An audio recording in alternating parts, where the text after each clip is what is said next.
buenos días, hermanos. Dios los bendiga. ¿Cómo se encuentran todos? ¿Están bien? Qué bueno, gloria al Señor. Bueno, felicitaciones a todas las mamás. ¿Cómo están las mamás hoy? No faltará la que diga que está más mamacita, ¿cierto? Pero seguramente que sí.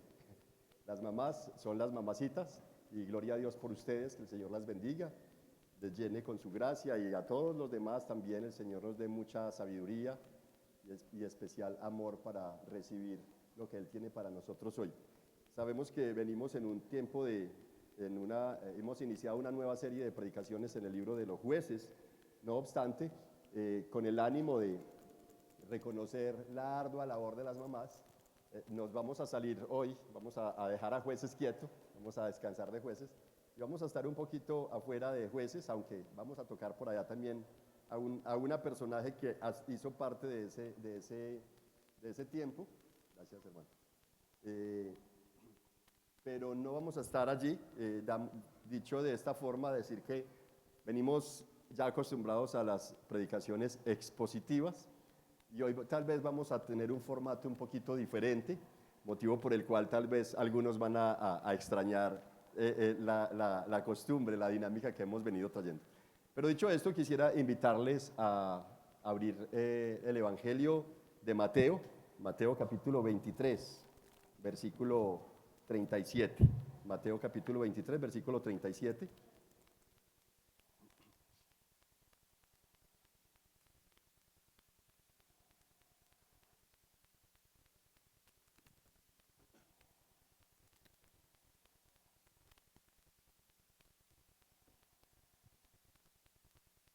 ¿Lo tienen? Bueno, las personas que no tengan Biblia física, aprovecho para recordarles, allá a la entrada tenemos una pequeña biblioteca y en la parte de arriba hay algunas Biblias físicas disponibles.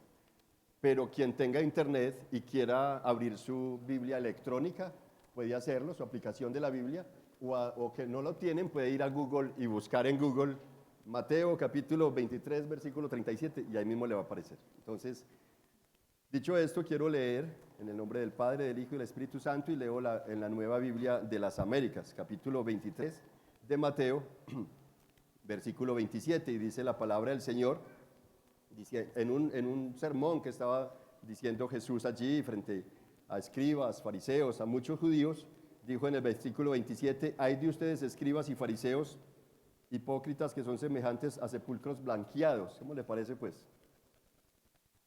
Mateo 23, sí, perdón, es 37, qué pena con ustedes, 37, sí. Jerusalén, Jerusalén, la que mata a los profetas y apedrea a los que son enviados a ella. ¿Cuántas veces quise juntar a tus hijos como la gallina junta sus pollitos debajo de sus alas y no quisiste? Tal si oramos al Señor. Padre, gracias por esta palabra. Queremos rogarte que por favor nos bendigas y nos permitas ser conducidos por tu Espíritu Santo. Y que sea tu palabra hoy dirigiendo nuestras vidas, nuestros corazones, hacia la cruz de aquel que puede darnos vida, restauración, salvación y santificación, Señor. Pero también aquel que nos promete una glorificación en el día final. Te bendecimos así, te adoramos en gratitud. Amén. Amén. Hermanos, ¿se dieron cuenta que en ese versículo que acabamos de leer, el Señor usa una imagen de mamá? ¿Sí vieron cómo construyó una imagen de mamá? Claro, no de una mamá humana, pero sí de una mamá gallina, como la gallina, no como el gallo, sino como la gallina, quiere abrazar a sus polluelos debajo de sus alas. Ahí tenemos pues una imagen de mamá. Por lo menos usted diría, yo no quiero ser gallina porque ya soy demasiado nerviosa. Y está bien que no quiera ser gallina, yo también quisiera que no fueras gallina, pero que sí abrace a sus hijos y quiera tenerlos siempre a los pies de Cristo. ¿Estarías de acuerdo conmigo? Que seas una mujer, una mamá que como la gallina anhela la protección y la salvación de sus pollitos. Yo creo que parte de lo que Jesús está diciendo aquí es justamente eso. ¿Sí? ¿Cuántas veces quise tenerte como la gallina debajo de sus alas a sus polluelos? y no quisiste, le dice a Jerusalén, ¿cierto? Y es que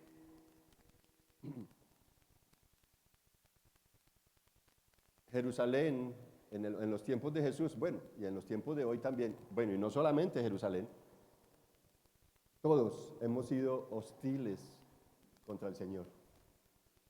Nos hemos levantado en rebeldía, en desobediencia, en reproche, constantemente. Señor, si tú existes de verdad, Señor, ¿por qué permites esto? Si en verdad eres bueno, si tú eres amor. Y nos levantamos en hostilidad contra Dios constantemente. Así se encontraba Jerusalén, hostil contra aquellos que Dios enviaba, porque se habían acostumbrado a la moral religiosa. No es que no tuvieran un camino de fe, una costumbre de fe, no, es que se habían acostumbrado o habían abrazado una religión más que la voluntad de Dios, una religión más que a Dios mismo, una religión que cada uno construyó a su manera, pero no al Dios de la fe ni al Dios de la Biblia. Por eso cada uno en esa construcción de una moral religiosa se adaptaron, se adhirieron a ella y asimismo a los placeres del mundo, dejando a un lado a Dios. Su comunión con Dios pasaba a ser algo demasiado pasajero, por decirlo de alguna manera, aunque la religiosidad o la moral religiosa les condujera a mostrar o a vivir otras cosas. Por esa razón nuestro Señor Jesús, mientras cargaba la cruz, emitió duras palabras cuando nuestro Señor Jesús, por las calles de Jerusalén, estaba siendo llevado hacia el monte de Gólgota. Allí una gran multitud en todo Jerusalén seguían a Jesús, y entre la multitud muchas mujeres lloraban y lloraban y lloraban. Lucas capítulo 23, versículo 28. Y Jesús, ya con la corona de espinas atravesada en su cráneo, habiendo sido pateado, escupido, abofeteado, latigado, con el pellejo de sus espaldas despellejado. Sin embargo, él se voltea y al verla llorando dice: hijas de Jerusalén, no lloren por mí, lloren más bien por ustedes mismas y por sus hijos. ¿A quién se está refiriendo? A las madres, a una sociedad diversa, pero especialmente a las madres se habían acostumbrado a la religión, a estar cumpliendo con los ítems, el checklist de la moral religiosa, pero no estaban preocupadas por la salvación de sus almas ni por la salvación de sus hijos. Y creo que esa parte es muy importante para entender hacia dónde voy a dirigirme en esta mañana, queriendo mostrarles entonces esa urgencia de como madres estar, bueno, los padres también, nosotros tenemos que preocuparnos por nuestra salvación y por la salvación de los hijos, porque este mensaje no es solamente para las madres, es para todos. Entonces, ¿qué voy a hacer a continuación? Vamos a desarrollar un sermoncito que he titulado Madres con Corazón de Dios, y que lo vamos a desarrollar en 2 puntos. Y el primer punto es testimonios de fe. Testimonios de fe que vemos en la Biblia de diferentes madres. Hay muchas, solamente cité aquí algunos de diferentes tiempos, tanto de Antiguo Testamento como de Nuevo Testamento, para decir con eso o mostrar con eso la necesidad o la urgencia de saber, de ver cómo estas mujeres, aunque hace más de 2000 años muchas de ellas vivieron lo que vivieron, son usadas al día de hoy, más de 2000 años después, para que su testimonio sea un testimonio vivo que desafíe y anime a la iglesia, y en especial en este caso a las mamás, a cómo es que se vive una vida con un corazón para Dios. Amén. En ese orden de ideas, primer punto, testimonios de fe. Testimonios de fe. Y quiero mencionarles en especial, recordemos que antes de los tiempos de los jueces, ¿qué teníamos? 2 patriarcas. ¿Cuál fue el primero? Moisés. Y el segundo, Josué. Antes de los tiempos de los jueces, digamos, teníamos 2 personas a quien Dios estaba usando para liberar el pueblo de Israel. Y el primero fue Moisés y el segundo Josué. Pero, ¿cómo, de quién viene, quién es la mamá de Moisés? ¿Recuerdan el nombre? Muy bonito, se lo saben muy bien. Jocabed. Jocabed. Jocabed se encuentra en Números 26-59, allá van a mirar, ahí está. Y el nombre de la mujer de Arán, ¿era cuál? De Ambrán. Era Jocabed, hija de Leví, que le nació a Leví en Egipto, y ella dio a luz a Ambrán, a Aarón, a Moisés y a su hermana Miriam. Entonces ahí está, la mamá de Moisés, ¿no? Jocabed en hebreo significa gloria de Dios. Gloria de Dios. A ustedes dirán, ay, bueno, ese nombre está como raro, pero como mi hija va a nacer, le voy a poner Jocabed. Puedes hacerlo si quieres. Eso sí, luego le vas a tener que explicar muy bien a tu hija por qué le pusiste así, por qué Jocabed.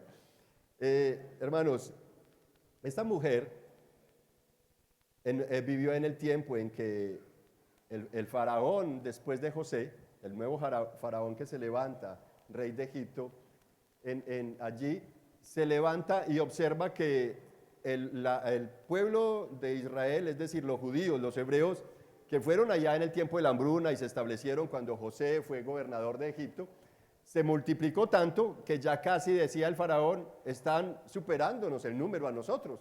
Ellos son extranjeros, emigrantes, y los tenemos acá y ya ellos están multiplicando más que nosotros. Tenemos que cortarlos, no echarlos porque querían aprovechar la mano de obra productiva y así con ellos fortalecer la economía y el desarrollo del país.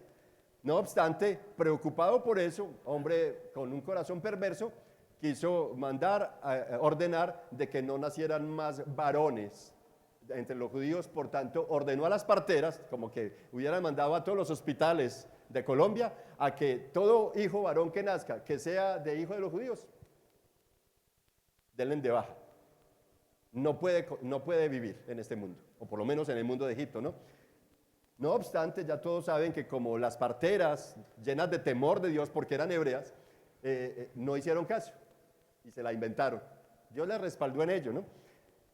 Lo particular es que Jocabed, dice el texto, que cuando su hijo nació, ella vio que era hermoso. Creo que lo predicamos el año pasado, si no estoy mal. Y decía, bueno, entonces nada más los niños hermosos o las personas hermosas tienen derecho a la vida. Sí, o sea, si hubiera sido feo, ¿qué? Ok, es importante pensar en esto, porque hay partes donde si el niño nace con un defecto físico, piensan que es hijo de los demonios y los sepultan vivos. Eso pasa en algunas tribus indígenas, ¿no? El texto dice que al ver que era hermoso, ella lo escondió. Ella quiso proteger a su hijo. Y esto de que vio que era hermoso tiene más que ver, es precisamente con lo que significa el nombre de ella.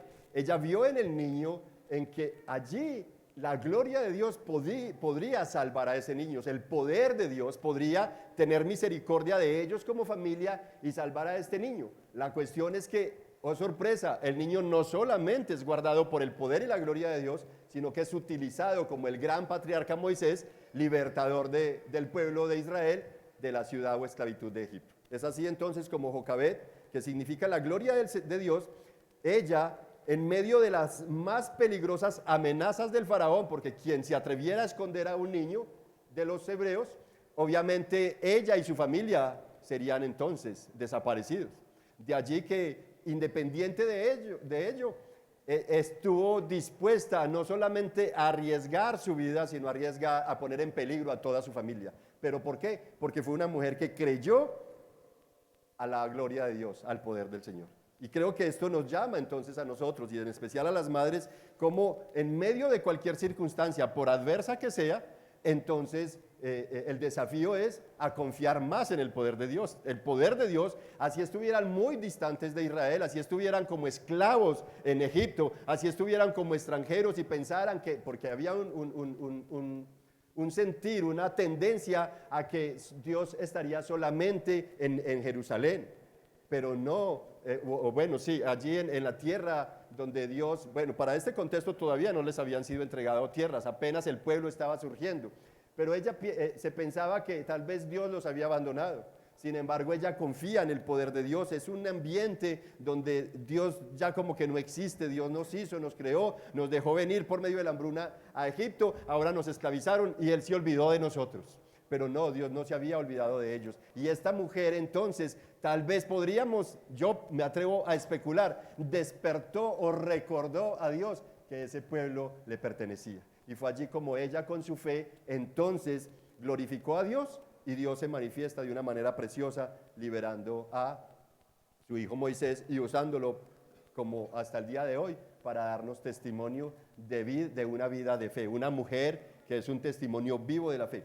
Por otro lado, y aquí es donde vamos al tiempo de los jueces ya, Ana. Ana se encuentra en el primer libro de Samuel, capítulo 1, fue la esposa de un hombre llamado Elcana. Elcana, dice la Biblia, que tenía 2 esposas, era un levita, era un hombre de la tribu de Leví, y tenía 2 esposas, una de ellas con las cuales sí pudo tener hijos, se llamaba Pinina. No le vayan a poner ese nombre a sus hijas, por favor. Se llamaba Pinina.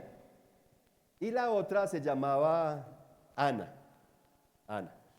Les digo que no le vayan a poner ese nombre Pinina porque posiblemente a muchas mujeres, o a la mayoría de mujeres que yo conozco, no les gusta ese nombre. Y entonces te puedes meter en un problema después con tu niña. Y tu niña, mamá, ¿por qué me pusiste así? Pero habrá a quien le guste, entonces tampoco me quiero meter en problemas, por favor. Y si alguien se llama así, todo mi respeto, por favor. Sí, vale aclarar eso. Entonces, Pinina tenía hijos, le había dado hijos e hijas a Elcana, pero Ana no, y Elcana la amaba. En esos contextos de vida en Medio Oriente y en diferentes contextos, se ha permitido, especialmente en el pueblo de Israel, cuando hay un matrimonio que no puede tener hijos, se permite que haya una segunda esposa con el ánimo de poder multiplicar la familia, porque la idea no es que la familia se consuma y se desvanezca y se desdibuje, sino que la familia florezca y se multiplique, ¿no? Ese fue el mandato de Dios en Génesis, cuando bendijo a Adán y a Eva y los puso en el jardín del Edén, que les dijo, multiplíquense. Pero al haber una mujer estéril, una esposa estéril, entonces en esos contextos se permitía una doble esposa con el propósito especialmente de poder multiplicar la familia. Ana no tenía hijos y dice el texto que cada vez que subían a adorar al lugar de adoración, al tabernáculo en ese tiempo, Elcana, como un levita, sacerdote de familia, le daba unas porciones de lo sacrificado a Dios para que ellas también se gozaran y ofrendaran a Dios. Y le daba una porción a Pinina, a cada uno de los hijos e hijas de Pinina, y a Ana le daba una doble porción. Pero Ana lo que hacía era llorar y llorar. Además, porque ese momento tan especial para todas las familias de ir a adorar a Dios como familias, Pinina lo aprovechaba para humillar a Ana. Entonces Ana, angustiada, lloraba amargamente delante del Señor. Y dice el texto, 1 Samuel 1 al 11, ahí está, aunque se creía que la esterilidad en ese tiempo era el resultado de haber pecado, Ana no conforme a su realidad.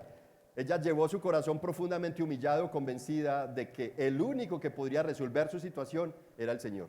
Ella clamó por un hijo, como prueba del perdón de Dios prometido, y además prometiendo que si Dios le concedería ese hijo, ella no lo tendría para la satisfacción propia, sino que se lo devolvería a Dios, como bien lo establecía la ley en Levítico, que el primer hijo varón, pertenencia de Dios, era propiedad de Dios, había que dedicárselo al Señor. Sin embargo, precisamente la gente en el checklist de la moral religiosa se olvidaron de eso, y Ana dijo, yo no quiero ser una oidora de la palabra, sino una hacedora. Si me das un hijo, yo te lo devuelvo, y con él te ofrendo, con él te honro, con él te glorificaré. Y es así, entonces, como su petición, más que la realización personal como esposa, era adorar al Señor con plena libertad. Por eso los versículos 10 y 11 de 1 Samuel 1 dice, muy angustiada, Ana oraba al Señor y lloraba amargamente. Entonces hizo voto y dijo, versículo 11, oh Señor de los ejércitos, si te dignas mirar la aflicción de tu sierva, te acuerdas de mí y no te olvidas de tu sierva, sino que das un hijo a tu sierva, yo lo dedicaré al Señor por todos los días de su vida y nunca pasará navaja sobre su cabeza. En otras palabras, Haría de él un hombre nazareo, que quiere decir un hombre consagrado únicamente para Dios. Hermanos, ¿cómo es el título de este sermón? Una madre con corazón de Dios. Una madre con corazón para Dios, por su instrucción en la palabra, va a recordar los mandatos, va a recordar lo que Dios quiere de ti. Una madre con un corazón para el Señor, instruyéndose en la palabra, va a poder darse cuenta de cuál es la voluntad de Dios para ti como mamá, cuál es la voluntad de Dios para tu esposo, para tus hijos, para las nuevas generaciones, para aquellos que Dios te dará. Una madre con corazón de Dios estudia la palabra. Ana estudió la palabra y sabía que todo hijo varón, el primogénito, tendría que ser ofrendado, entregado y dedicado al Señor. Es así como entonces ella, más que desearlo para sí, deseaba era entregárselo.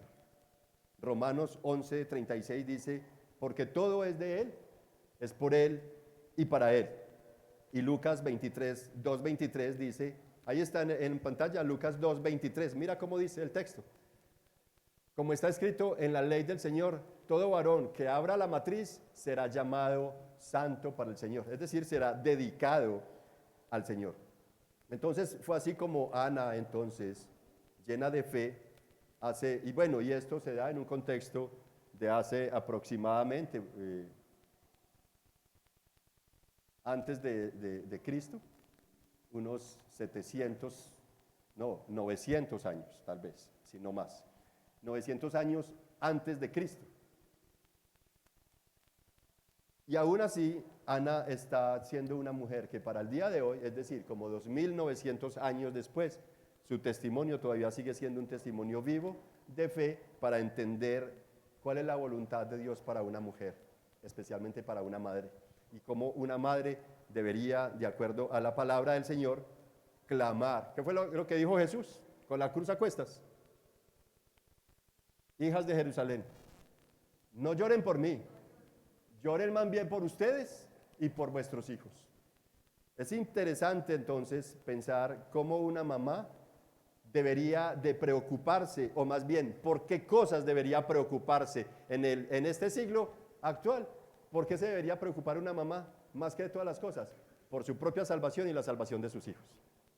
Lamentablemente, eso brilla, pero por su ausencia, ¿cierto? Ahí tenemos entonces dos testimonios. ¿Cuál? Jocabed y Ana. Un tercer testimonio, la Sunamita. La Sunamita, una mujer de una ciudad llamada Sunén, ¿cierto? Con su esposo, Segunda de Reyes, capítulo 4, para que quienes estén tomando apunte y quieran luego leerlos, reveló su amor a Dios. ¿Cómo? Dando de comer al peregrino. Esta mujer, qué particularidad. Vio a un par de peregrinos por allí y los llamó y los invitó y les insistió que comieran en su casa. Parece ser esto se volvió una costumbre de que ella al peregrino que pasaba le invitaba a comer. Y allí pasó el profeta Eliseo con su siervo Giezi y ella les insistió para que fueran a comer a su casa y además que cada vez que pasaran podían acercarse con confianza a comer allí. Eso se volvió una costumbre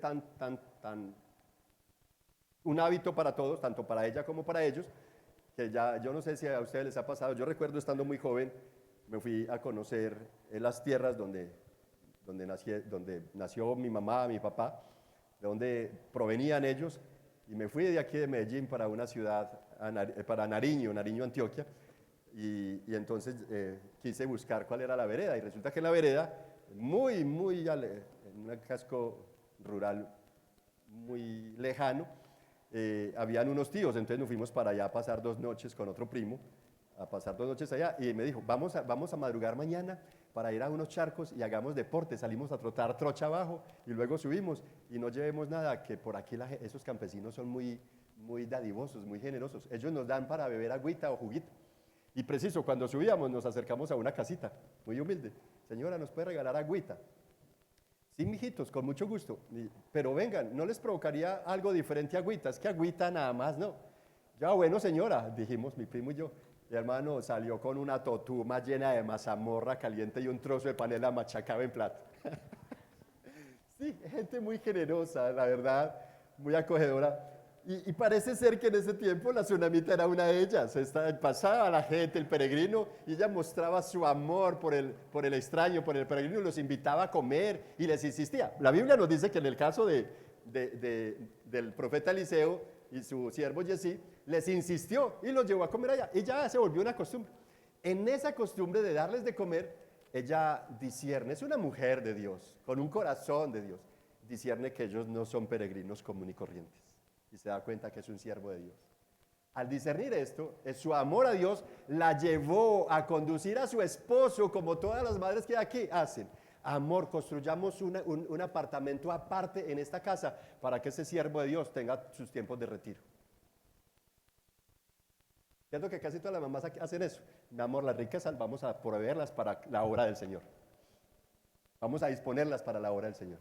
Yo felicito a las madres, esposas que hacen eso. Esa mujer condujo a su esposo para la gloria de Dios. Construyamos una pieza aparte para que la pongamos al servicio de Dios y así nuestras finanzas sirven y glorificarán a Cristo.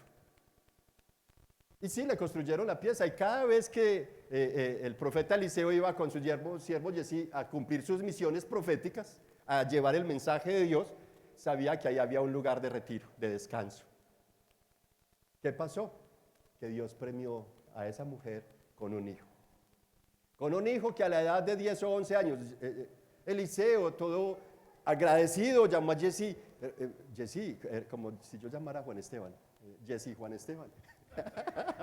Algo así, Giesi Juan Esteban, anda a preguntarle a la tsunamita, ¿qué cosas podemos hacer por ella? Porque la verdad estamos muy agradecidos. ¿No ves cómo nos trata esta señora, esta mujer de Dios con tanta generosidad? A ver qué podemos hacer.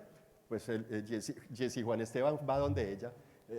Señora, por favor, mi siervo, mi señor dice que de qué manera podemos agradecerle, de cómo podemos favorecerla a usted, ya que se ha portado tan bien con nosotros. Queremos agradecerle, no más pida y diga que algo vamos a hacer por usted. Y ella, con mucha humildad, muy modesta, era una mujer pudiente, les dijo humildemente, no es necesario, la verdad, yo estoy bien, habito entre mi pueblo, y era una mujer famosa, pudiente, respetada, adinerada, no, todo está bien. Sin embargo, va y le dice a Eliseo, y Eliseo dice, no, algo tendremos que hacer por ella. Ah, sí, mi señor, ella es estéril, ella no tiene hijos. Ah, bueno, vaya, dígale que en 9 meses, que el año entrante que vengamos, ella va a estar... Yo no he pedido un hijo, ¿cómo se les ocurre? Yo estoy bien como estoy. ¿Para qué un hijo? No me engañe, mi señor. Sí, vas a abrazar. Ella no pidió hijo. Tampoco lo iba a rechazar. Obviamente el niño nace y a la edad de 10 o 11 años aproximadamente el muchacho muere. El muchacho murió. Ella, una mujer de fe, atrevida en su fe, respetuosa, eso sí, reverente y temerosa de Dios, preparó su caballo, su asna, no sé, preparó el animalito en que se iba a traer, el medio de transporte, menos mal no fue la escoba, ¿cierto? Pero preparó su medio de transporte. Y salió a buscar al profeta. Va donde el esposo, mija, ¿usted para dónde va? Ah, voy a buscar el siervo del Señor, pero es que no es día de fiesta, no es día de celebración. No, todo está bien, sí, amor, todo está bien, no se preocupe. Mira a esa mujer, igualita a las esposas hoy día, todas tranquilas, equilibradas en sus emociones, no alarman al esposo por nada. ¿Ven la rata? Tranquilo, amor, que yo me encargo, yo soy valiente, amor. ¿Cierto? ¿Ven la cucaracha? Amor, no te preocupes, que aquí hay dama en esta casa que tienen orden y hace respetar esta casa. Así, esa mujer, mejor dicho, la mayoría de aquí son así como ella, ¿cierto? Esa mujer salió caballo arriba. Amor, ¿estás bien? Sí, estoy bien. ¿Necesita compañía? No, tranquilo, todo está bien, amor. Y el hijo muerto en la habitación. Qué confianza la de esa mujer.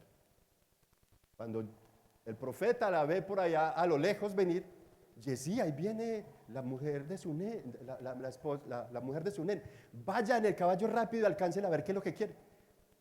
Sale Giesi Juan Esteban en ese caballo al trote detrás de ella y la alcanzó, y apenas la alcanzó. ¿Está bien? Mi señora, ¿está bien? Sí, todo bien, y ella sigue galopando. Y fue derechita, porque se acostumbraba a que era el siervo, el ayudante, y no directamente el profeta. Y llegó entonces esta mujer, Giesi, donde ella, todo está bien, tranquilo, no se preocupe. Y siguió cabalgando. Y apenas llegó al del profeta, se baja de su animal, se postra en tierra, abraza los pies del profeta y se derrama en llanto a decirle: yo no pedí un hijo, por favor devuélvamelo, no me engañe mi señor, yo le dije que no me engañara, así que estoy reclamando por la vida de mi hijo. Hermanos, cuando hay una mujer con corazón de Dios, créanme que hacen mover montañas. Jesús, ¿qué dijo? Que si vuestra fe se fuera como un granito de mostaza, ¿qué harían? Le dirías a esta montaña: trasládate. Esa mujer tocó el poder profético de Dios dado a su siervo para que a través de él su hijo recobrara la vida.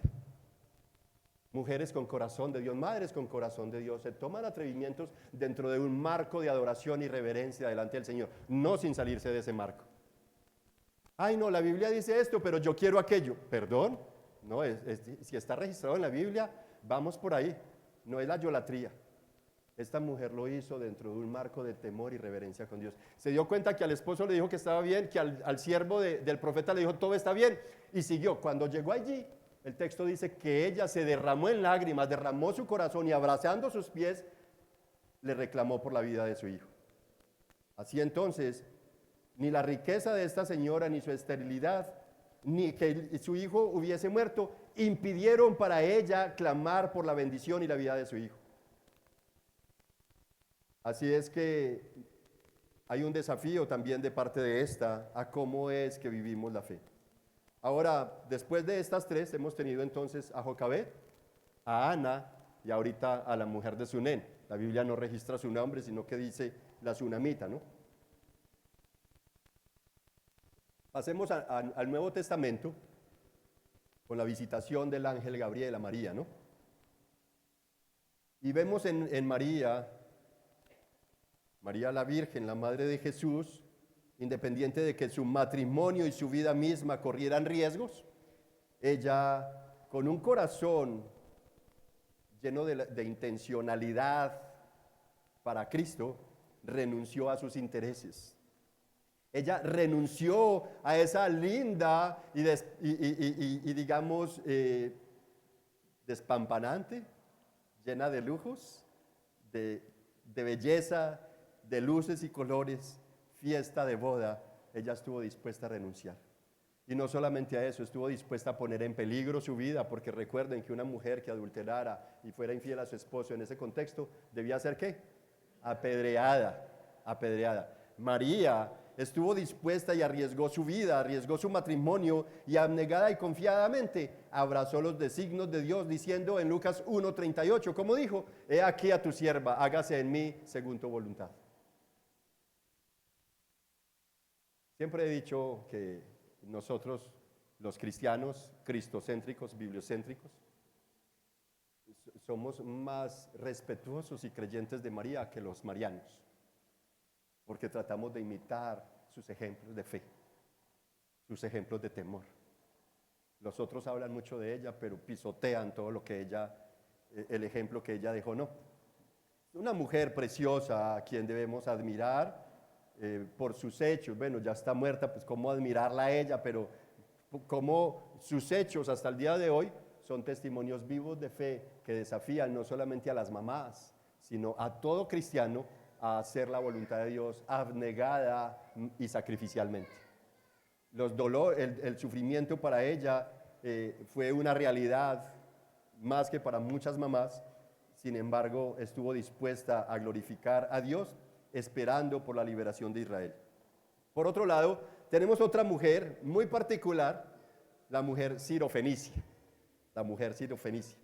Una mujer que era extranjera, que no era del pueblo de Dios, que no tenía, era ajena a la ley de Dios, era ajena a las costumbres judías, era una mujer extranjera. Dice Marcos capítulo 7, 24 al 30, allí van a encontrar la historia de la mujer sirofenicia, y también en Mateo 15, del 26, del 24 en adelante. Dice que siendo una mujer ajena al pueblo del Señor y a su ley, y también a sus propósitos, dice uno, por lo menos en lo que humanamente uno, pero ella estaba alejada de los propósitos de Dios. Sin embargo, por lo que conoció de Jesús, A ella no le importó ver que estaban de retiro. En Marcos capítulo 7, versículo 24 al 30, tú vas a ver la historia como dice que Jesús fue con sus discípulos a un lugar apartado, queriendo estar aparte de la gente. Eso nos dicta de que él estaba buscando un descanso, o fuera para descansar, o fuera para hablar un tema importante con sus discípulos, o fuera para discipularlos, para darles más de la formación. Por eso se lo llevó aparte de la ciudad, como a la montaña, por decirlo de alguna manera, o a una casa apartada. El hecho es que ella se da cuenta de dónde está y allá fue a tocar la puerta, insistentemente. ¿Por qué digo que insistentemente? Porque usted se va a observar que el texto dice claramente que Jesús le dijo, no está bien, o deja que primero dé a mis hijos el pan.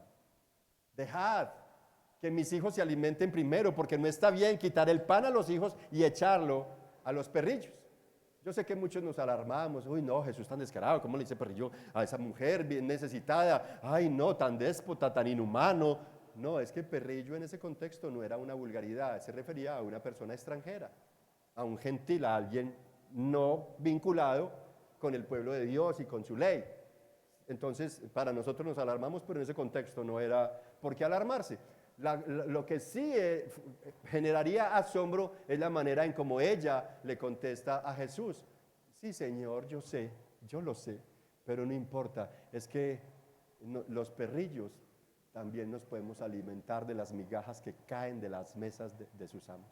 Ella entendía que estaba siendo inoportuna, porque Jesús estaba de retiro con sus discípulos. Pero a ella no le importó eso, porque ante todo tenía una hija, ese instinto de madre, ese corazón de madre, pero también entendiendo que aunque no fuera del pueblo de Dios, que fuera ajena a la ley y que pareciera a sus propósitos, sin embargo, ella sabía que el único que podría salvar a su hija poseída por un demonio era Jesucristo, con su poder. Nada más, el Señor Jesús. He allí que entonces la fe de esta mujer no solamente permitió que se le abrieran las puertas, esta mujer tumbó barreras y además hizo que su fe fuera elogiada. Jesús elogia su fe en Mateo capítulo 15. Cuando tú vas al versículo 26, 28, 15, 26, 28 de Mateo, vas a encontrar que su fe, no he visto tanta fe como la de esta mujer. Por tu fe, tu hija ya ha sido liberada. Ahí tenemos entonces ya 4 mujeres. Vamos a la quinta. ¿Les parece si vamos a la quinta? Entonces tenemos Jocabed, Ana, la Sunamita, María, y ahora la quinta, la Sirofenicia. Vamos con la sexta entonces, y ustedes se van a asustar aquí un poquito. Entonces, aquí tenemos una mujer que pareciera no era creyente, pero resultó ser más creyente que aquellos que sí lo eran, ¿no? Una fe impresionante de Jesús. Ahora, aquí tenemos en el libro de los Hechos, el evangelista Lucas nos presenta una mujer, Hechos capítulo 18, versículos 1 en adelante. En todo el capítulo 18 se va a hablar mucho de las misiones del apóstol Pablo, claro está, pero particularmente el nombre de una mujer sobresale 3, 4 veces en todo el capítulo. ¿Saben quién? Priscila. Priscila. Lucas entonces nos habla de esta mujer a la que no se menciona que haya sido mamá, pero tampoco se dice que no. Sin embargo, su amor por Dios reveló, según los versículos 2 al 3, ser una mujer hospitalaria, y con su hospitalidad permitió que el apóstol Pablo se quedara a vivir con ella y su esposo en su casa.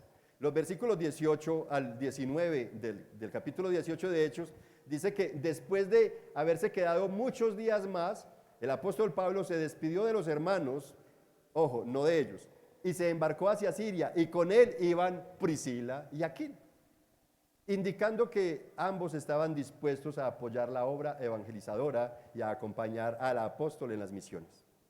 Los versículos 24 al 26 del mismo capítulo dice que llegó entonces a Éfeso un judío que se llamaba ¿cómo?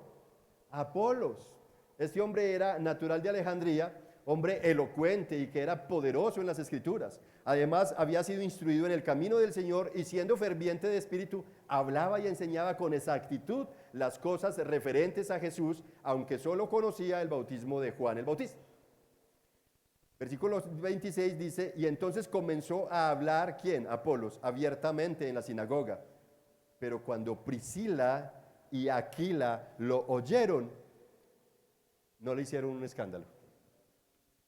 No crearon un escándalo, un alboroto en la sinagoga. Esperaron y luego hablaron con él. Dice que lo llevaron aparte y le explicaron con mayor exactitud. Él explicaba con exactitud, pero había una mayor exactitud que él desconocía. Y lo que dice es que le explicaron con mayor exactitud el camino de Dios. Y después del versículo 2, vemos entonces cómo, si usted observa en el versículo 2 del capítulo 18, esta pareja es presentada como Aquila, que vivía en Roma, y por la orden de Nerón, todos los judíos tenían que desocupar Roma. Entonces fueron a Corinto. Y allí se encontró, dice el apóstol Lucas, que se encontró el apóstol Pablo con un hombre llamado Aquila y su esposa Priscila. ¿Por qué estoy haciendo énfasis en esto? Porque es en la única parte donde se menciona primero al esposo y después a la esposa. Después, Lucas no vuelve a mencionar a Aquila, el esposo de primero, sino de primera a ella. Asimismo, el apóstol Pablo en Romanos 16, capítulo 3 al 4, se van a dar cuenta que dice, salúdenme también a Priscila y a Aquila. La pone de primera. ¿Cuál es la intencionalidad del evangelista Lucas y del apóstol Pablo a hacer mención primero de ellas? Es con eso reconocerle el gran liderazgo que tenía esta mujer como una mujer con corazón para Dios. Esta mujer sabía que su vida entera era para la gloria de Dios. Por tanto, independiente si tenía o no tenía hijos, ella se dedicó para agradar a Dios, bendecir la obra del Señor de una u otra manera.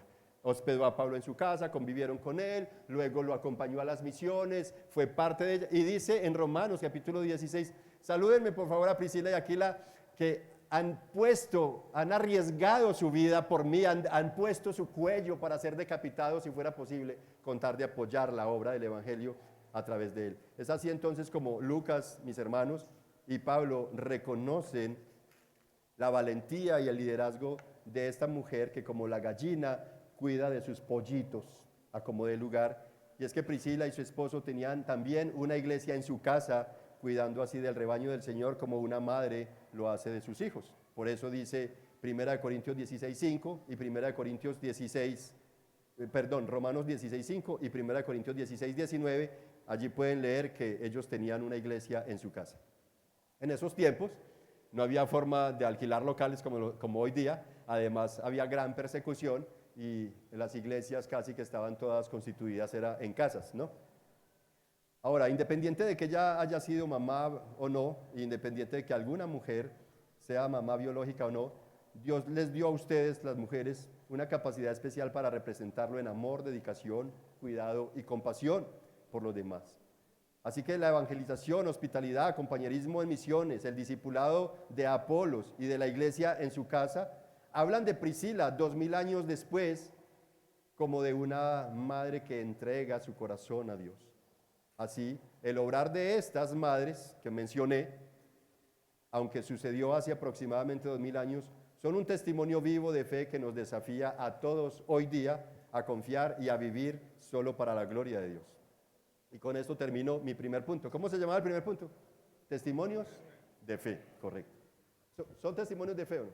Ahí tenemos pues 6 testimonios de fe. Y segundo, un corazón que agrada a Dios. Dice Hebreos capítulo 11, versículo 6, que sin fe es ¿qué? Ayúdenme.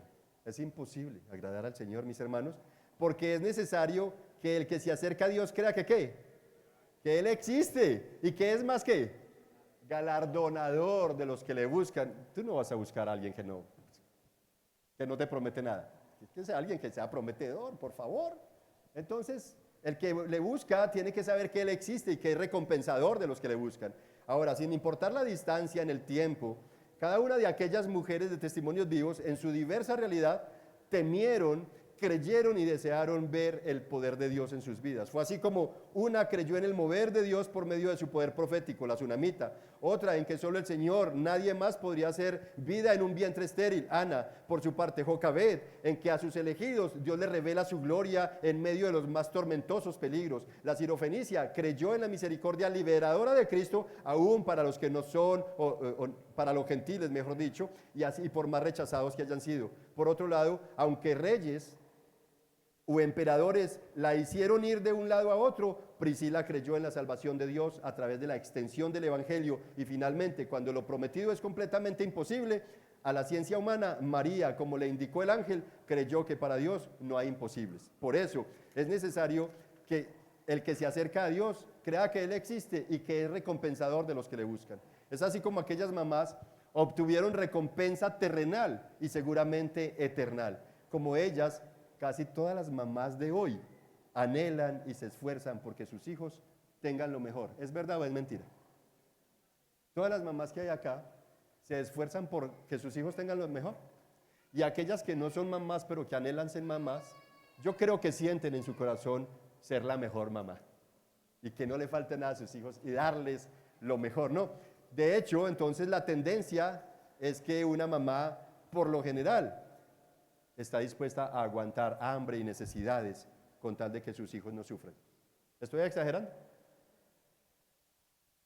El problema, mis hermanos, con esto es que en un buen número las mamás hacen esto para cosas pasajeras y fugaces. Aún así, porque muchas saben que eso va a pasar y que después de muchas celebraciones que le hagan a su hija, posiblemente su hija se casa, se fue y se olvidó de la mamá. Aún así, teniendo presente eso, las mamás hacen lo que sea necesario, invierten sus vidas, dinero, se endeudan, piden permiso en la empresa, en donde sea, gastan sus vidas, altas sumas de dinero y endeudadas, muchas veces para celebraciones culturales con las que alimentarán las emociones de sus hijas. Lamentablemente, una buena parte de las mamás, no todas, aunque muestran un aprecio religioso en cuanto a la salvación de sus almas y la de sus hijos, pareciera tener poco interés, aún en los tiempos de Jesús, por la salvación de ellas mismas y por la de sus hijos. Eso como que no es de gran interés. Lucas 23, 27 al 30 dice entonces, una gran multitud del pueblo y de mujeres seguían a Jesús, lloraban y se lamentaban por él, pero Jesús volviéndose a ellas, ensangrentado, con su corona ya atravesándolo, con su pellejo, su piel de sus espaldas desgarrada, humillado a más no poder, él se vuelve, ¿y qué les dice? Versículo 28.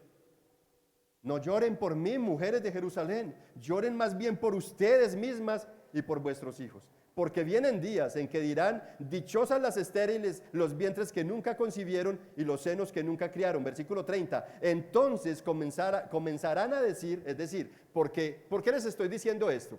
Porque llegará un momento en el que comenzarán a decir a los montes, caigan sobre nosotros, y a los collados, cúbrannos. ¿Por qué? Ahorita lo miraremos por qué.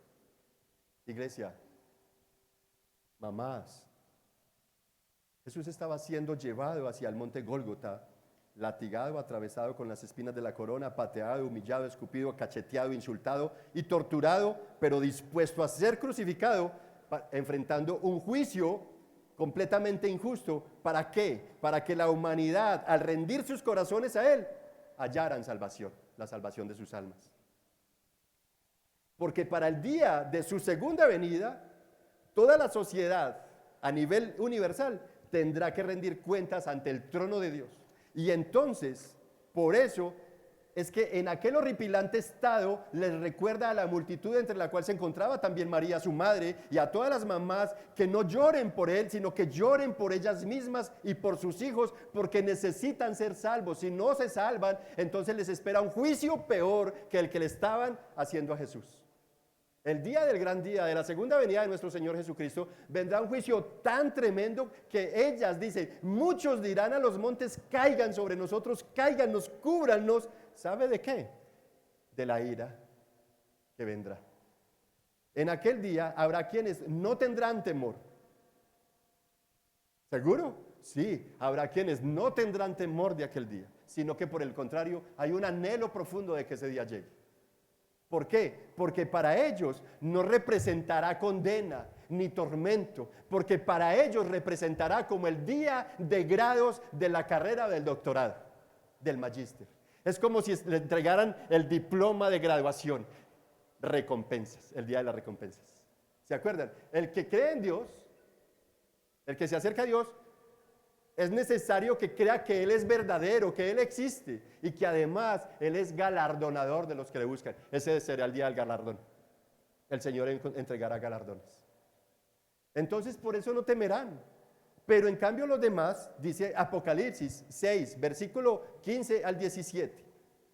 A diferencia de los que no quieren doblegar sus vidas, sus corazones, ni nada de ellos a Cristo hoy, ese día, dice el texto en Apocalipsis 6, 15, 17, que es el texto que Jesús le citó a todas aquellas mujeres allí, dice: los reyes de la tierra y los grandes, los comandantes, los ricos, los poderosos y todo siervo y todo libre, que se cree libre, se escondieron en las cuevas, dice el apóstol Juan, entre las peñas de los montes, y decían a los montes y a las peñas: caigan sobre nosotros y escóndanos de la presencia de aquel que está sentado en el trono y de la ira del Cordero, porque ha llegado el gran día de la ira de ellos, ¿y quién podrá sostenerse? Hermanos y hermanas, mamás, Dios no te creó, ni te llamó para que usted envuelva su vida y la de sus hijos solamente con el paganismo de un mundo gobernado por el príncipe de las tinieblas, para que usted sea engañada y sus hijas también, y sus hijos. El Señor te llama para que veles por tu alma y veles por el alma de tus hijos, por la salvación de ellos, más que por cualquier otra cosa. No estoy diciendo con eso que nos olvidemos del resto, no, sino que esa es la centralidad. Jovencitos que están aquí, jovencitas también. Mira, el Señor no te creó para que fueras parte de un montón de gente que está peleándose por artes y culturas, por llevar el cuerpo de fulana o de perana o de sutano. No, Dios te llamó para que seas un siervo para Él y vivas para su gloria. Para que seas una persona con un corazón para Dios. Dame, hijo mío, tu corazón. Dice el Señor. ¿A quién le estás entregando tu corazón? No hay punto intermedio. O es frío o es caliente. O le entregas el corazón a Dios, o no hay otra más. ¿A quién le estás entregando el corazón? Madres con corazón de Dios, jóvenes con corazón de Dios, esposos con corazón de Dios, familia, iglesia, necesitamos tener un corazón para el Señor. Hermanos, el profeta Samuel fue el hijo de Ana. ¿Se acuerda? Tiempo de los jueces. Fue el último de los jueces precisamente, pero fue un hijo ofrecido por su madre, y por medio de él, Dios no solo a ella le quitó la aflicción, sino que usó a Samuel para liberar al pueblo durante su estadía, durante su tiempo de sacerdote y juez.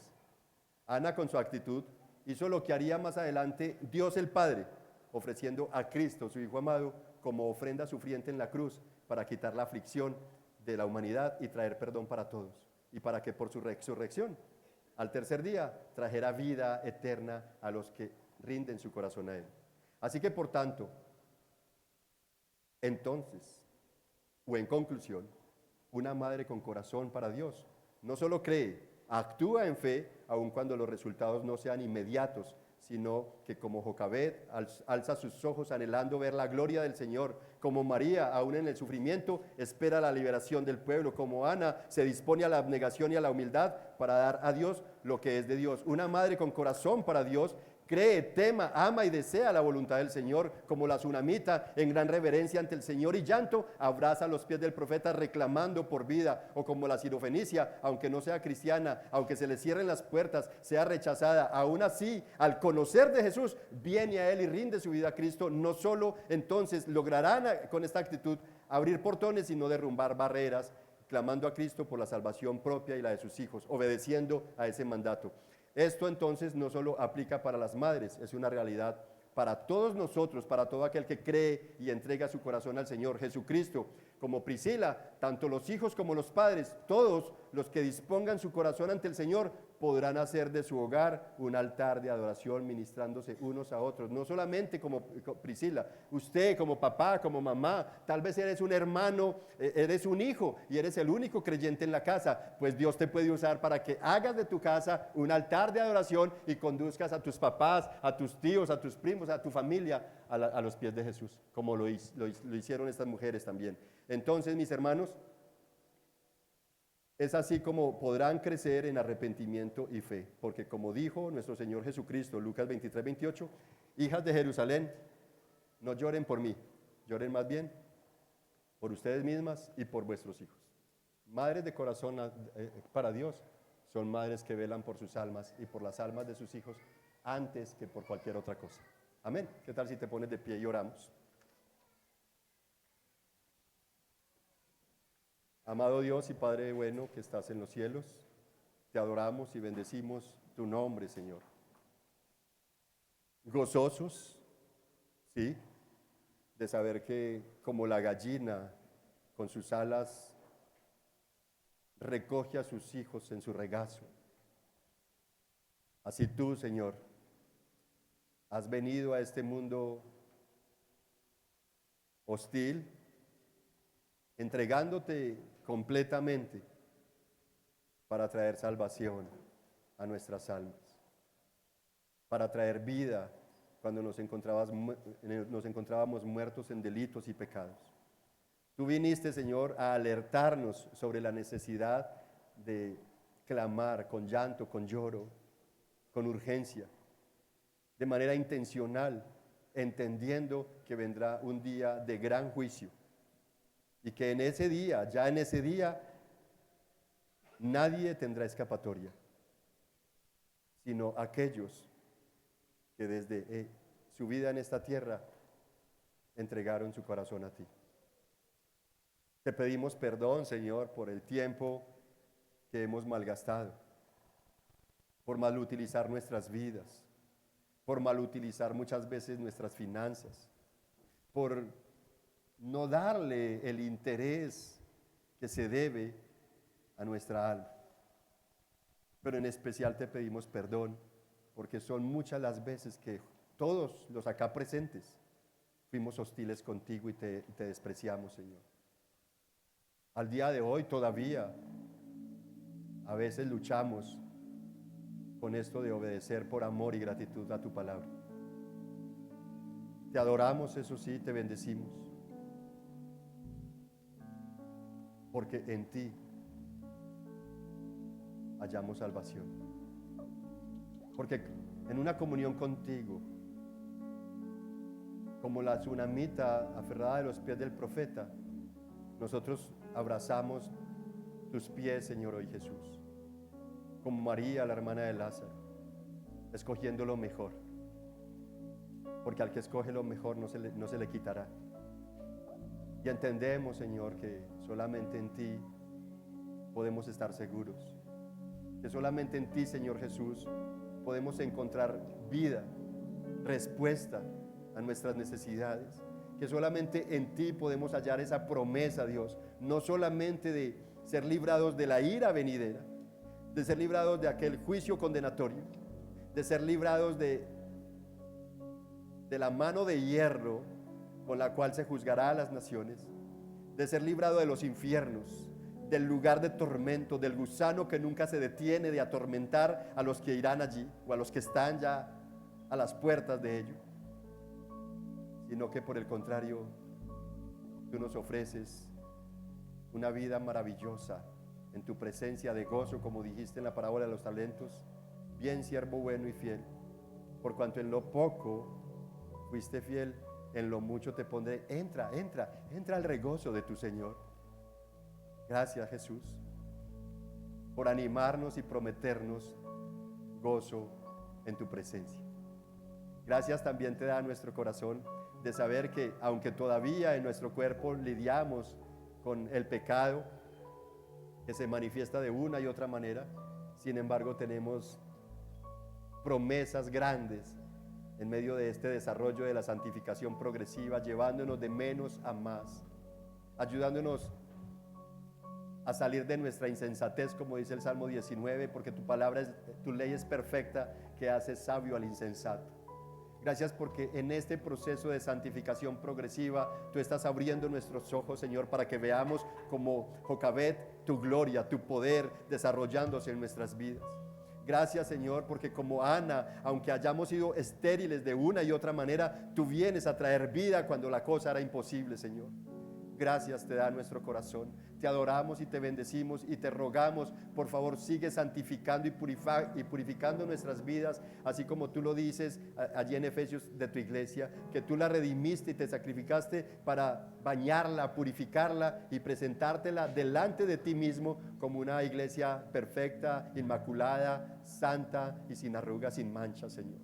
Gracias porque somos nosotros esa iglesia a la que tú estás, Señor, purificando para hacerla de acuerdo a tu santa voluntad. Bendita sea tu voluntad, Señor. Benditos sean tus propósitos para con tu iglesia. Te adoramos y te bendecimos. Te damos gracias por las mamás, Señor, aquellas mujeres a quienes les has dado el privilegio de ser madres.